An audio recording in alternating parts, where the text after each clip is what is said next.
Hello students, in previous video we have seen number system, algebraic properties of R, that is Phi-logisms, and proof of one theorem, that is theorem first. Now let us see theorem 2. Now there are some theorems, those are without proof. So theorem 2, its statement is, let A, B be arbitrary elements of R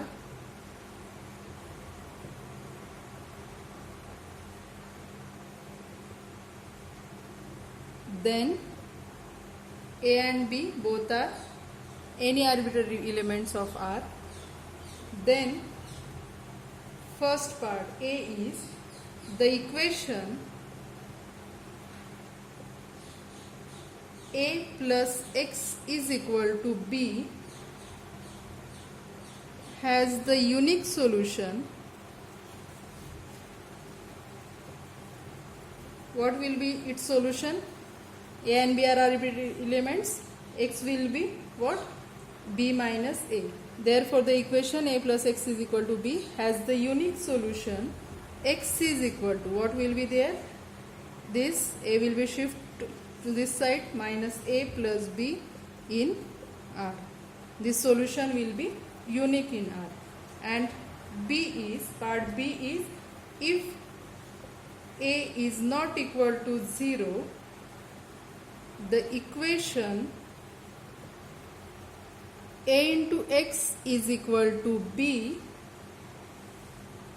has unique solution. What will be its solution? A into X is equal to B. So X must be B upon A. Has unique solution. X is equal to, this A will be shifted to right hand side, 1 upon A into B. This is the statement of theorem 2. Its proof is not included in your syllabus. Okay. So both equations A plus X is equal to B has unique solution. X is equal to minus A plus B. A into X is equal to B has unique solution. X is equal to 1 upon A into B. That is theorem 2. Next, theorem 3. If A belongs to R, A is any real number, then first A into 0 is equal to 0. We know all these properties. A is any real number, its multiplication with 0 gives 0. Then minus 1 into A. What will be answer? It is minus A. Then minus of minus A, it will be A. And last, minus 1 into minus 1, it is 1. Okay, this is theorem 3. Then theorem 4. Let A, B, C belongs to R. Then first part A. If A is not equal to 0, then A, B, C are any real numbers. Condition on A is A should not be equal to 0. Then definitely 1 upon A is also not equal to 0. And what will be 1 upon A? It is equal to A. That is part A. Part B. If A into B is same as A into C and A is not equal to 0. AB is equal to AC. A not equal to 0 means we can divide both sides by A. Then what we get? We get B is equal to C. That is theorem 4. Okay. Now next topic is rational numbers and irrational numbers. We have already seen the definition of rational numbers. What is rational number? Any number that is which can be expressed in the form of P upon Q, where PQ belongs to integer. Q should not be equal to 0 and GCD of PQ is 1. If it is not 1, then that rational numbers are repeated. So we are taking its GCD 1. Okay, these are rational numbers, and the numbers which we cannot express in the form of rationals are called as irrational numbers. We can denote it by Q complement. Okay, this is definition of rational numbers and irrational numbers. We have already seen it. Now let us see the theorem on topic rational and irrational numbers. Rational and irrational numbers. So let us see theorem. That is, root 2 is not a rational number. Root 2 is not rational number. So let us prove it. It is not rational means it is irrational number. So let us prove it. We will prove this result by contradiction method. That is, we have to prove root 2 is not rational, but we will assume that root 2 is rational, and then we will get some contradiction. Okay. Now suppose on the contrary,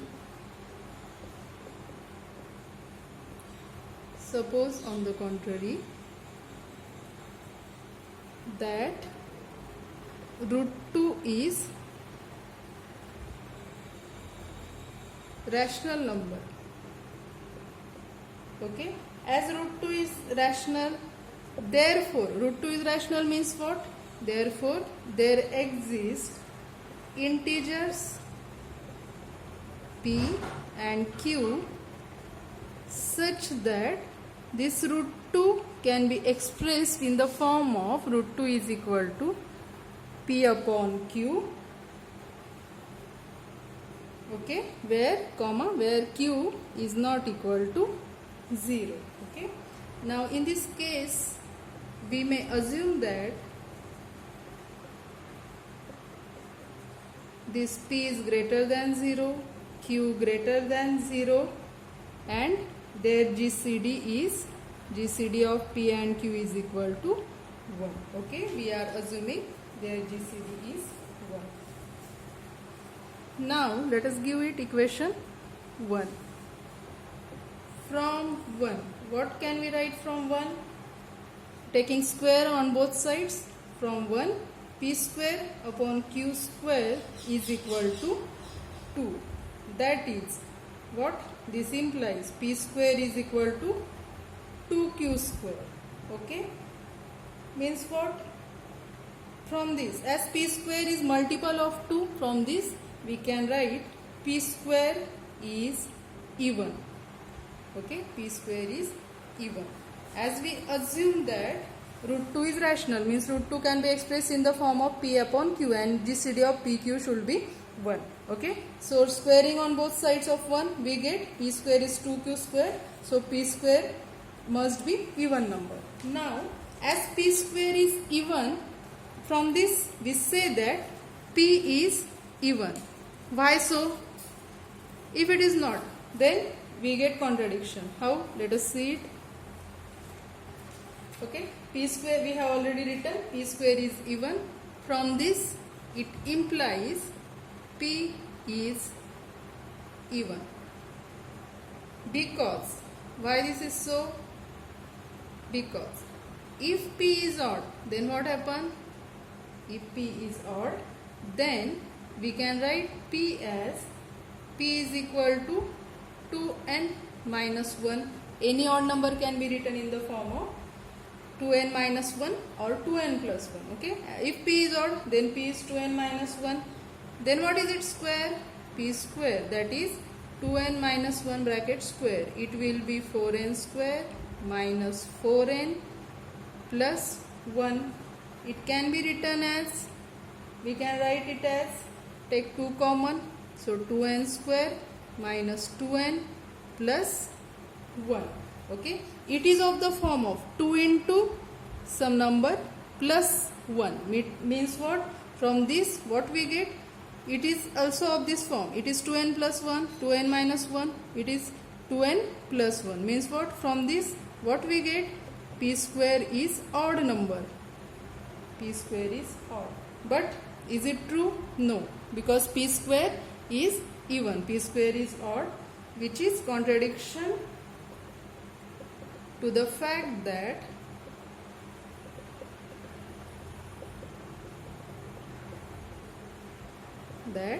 p square is what? P square is even. Okay. Therefore, if p square is even, so definitely p must be even. If we take p is odd, then we get contradiction to the fact p square is even. Okay.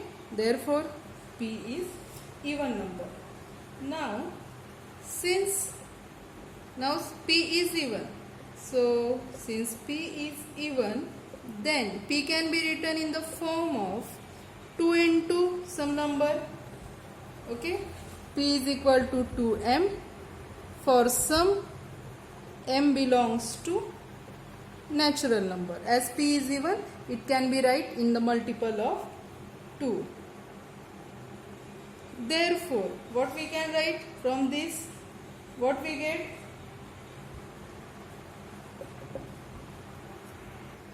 Okay, so as p is even, p is equal to 2m.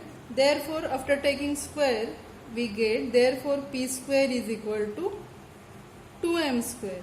And in previous part, we have seen that p square is equal to 2q square. As p square is equal to 2q square and p square is equal to 2m square. Sorry, here p square, its square is, p square is equal to what? Its square, that is 4m squares. In previous part, we have seen p square is equal to 2q square. Here p square is equal to 4m square. So we get, what we get? 2q square is equal to 4m square. That is, q square is equal to 2m square. Means in one part, from this again q square is multiple of 2. Therefore, what will be q square? From this we say that q square is even. Okay. So this implies as q square is 2m square, q square is even. Again, as previously we expressed, as q square is even, this implies q is even. So what we get? We get p is even and q is even. So as q is even, this implies q is equal to 2n, okay, for some n belongs to any number. So what we get? Since means what? Once we get p is equal to 2n and now q is equal to 2n. Therefore, definitely 2 is the common factor of both p and q. Means GCD of p and q is 2. It is not 1, which is contradiction to our assumption. Since p is 2m, q is 2n, 2 is common factor of p and q, which is false because we have assumed that GCD of p and q is 1. Therefore, our assumption is wrong. What was our assumption? That root 2 is rational number is wrong. Therefore, root 2 is not a rational number. Therefore, it is not rational number. Okay? That is theorem that root 2 is not rational. Next part, let us see what are order properties of R.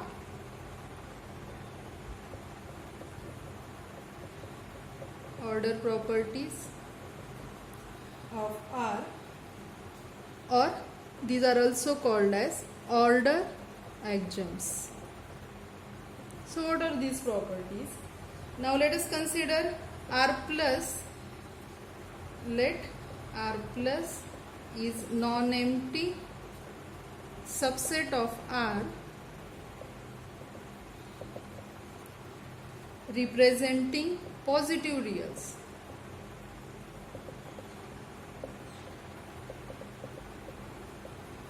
Okay, r plus are nothing but positive reals.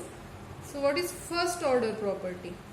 Let us denote it by O1. First order property is if a b belongs to r plus, means a and b are any positive reals, then their addition a plus b also belongs to r plus. Okay, addition of any two positive reals is positive real. Second order property, if ab belongs to r plus, then their product, that is a into b, also belongs to r plus. Product of two positive reals is again positive real. Third order property, if a belongs to r, now it is r, not r plus. A belongs to r, r is real numbers, negative, positive reals, 0. Okay, a belongs to r, then exactly one of the following holds. Exactly one of the following holds. What will be that? A is any real number, then it may be positive real, negative real, or it may be 0. Then one of the following hold. Only one can hold at a time. That is, first is a belongs to r plus, that is a may be positive real, or a is equal to 0, a may be number 0, or a is negative real. We can express it as minus a belongs to r plus. Minus a belongs to r plus means a is negative number, a belongs to negative. So what is third property? If a is real, then exactly one. Either that real number may be positive real, may be negative real, or that real number may be 0. Okay, these are order properties.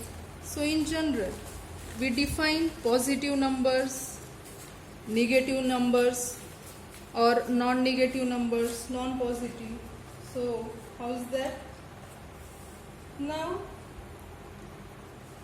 if any number a belongs to r plus, a belongs to r plus means a is positive real, then we write as it is positive real, we write a greater than 0. As it belongs to r plus, it is positive, we write a greater than 0, and say that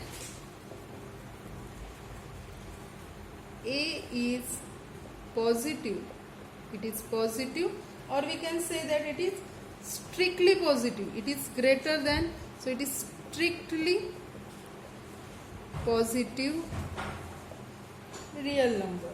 Okay, it is strictly positive real number. Now if a belongs to r plus union 0, here we have taken r plus, a is only positive. Okay, if it is belongs to r plus union 0, positive plus 0, then we write how, what we can write? A is greater equal 0, means a is positive, it may be 0 also, therefore we have taken this equality symbol, it is greater than or equal to 0, and say that, what can we say? And say that a is, now it is non-negative, it may be 0 or positive, so definitely a is non-negative real number. So a is non-negative real number. Okay, similarly opposite side means for negative, and if minus a belongs to r plus means what? A is negative. In this case, what we can write? We write a less than 0, and say that a is negative, or we can say that it is strictly negative real number. Okay, and if minus a belongs to r plus union 0, r plus union 0, in this case we write, now in this case that minus a may be 0, means a may be 0. In this case we write a is less than or equal to 0 and say that a may be 0 or negative, but definitely it is not positive, and say that a is non-positive real number.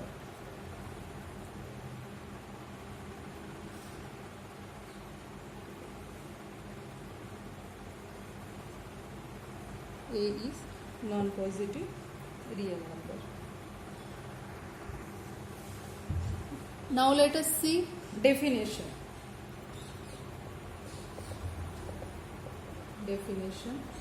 Let A and B are elements of R.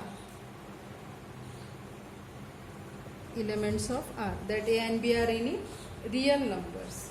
So first, if A minus B belongs to R plus, then now A minus B belongs to R plus means A minus B is a positive number. When it will be positive? A minus B will be positive when A is greater than 0. So then we write A greater than this B. A greater than B, or we can write it as B less than A. Second, if A minus B belongs to R plus union 0, then we write, in this case we write it may be 0 or belongs to positive real. In this case we can write as A greater equal B or B less equal A. Okay, again there is one note.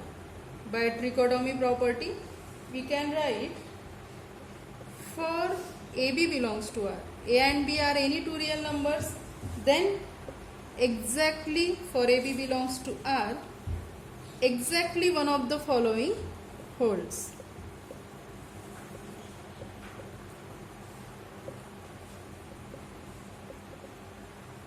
Exactly one of the following holds.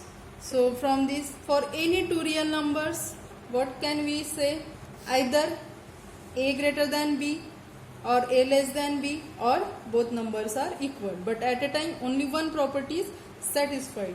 So exactly following holds, that A greater than B, comma A is equal to B, comma A less than B. Okay, that is note. So next theorem is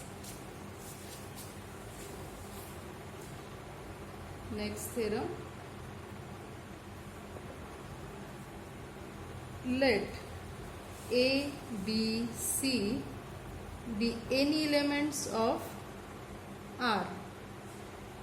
Be any elements of R. First, if A greater than B and B greater than C, then what will be happen? What can you say about A and C? Then definitely A is greater than C. B, if A is greater than B, then A plus C is greater than B plus C. Adding same number to both hand side, inequality will be as it is. C part, if A greater than B and C greater than 0, then A is greater than B, C is positive real number, then after multiplying by positive real, this inequality will be as it is. Then multiply by C, CA is greater than CB. Next, D, if A greater than B and C less than 0, if we multiply this inequality by this negative number, then this inequality will be reverse. Then, so what we get? CA is less than CB. Okay, that is theorem. Next theorem, next statement. So first, in this part A, if A belongs to R, A is any real number, and if that A is non-negative, A is non-negative real number, then what will be its square? We know that square of all numbers positive, excluding 0. So A is non-zero number, real number, then its square, A square is greater than 0. Second, we know that 1 is greater than 0. Again, third part in it, if n belongs to n, that is if this small n is natural number, then n is greater than 0. We know that all natural numbers are greater than 0. So then n is greater than 0. So next statement of theorem,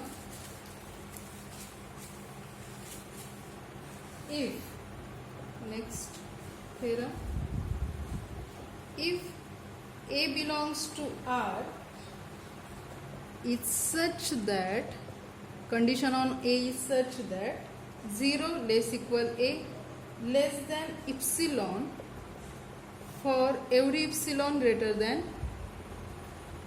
0, then A is equal to 0. Okay, A is any real number such that A is between A is greater or equal 0 less than epsilon. But what is epsilon?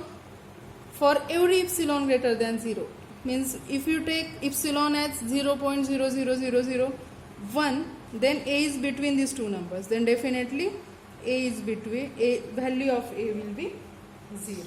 Okay, next theorem.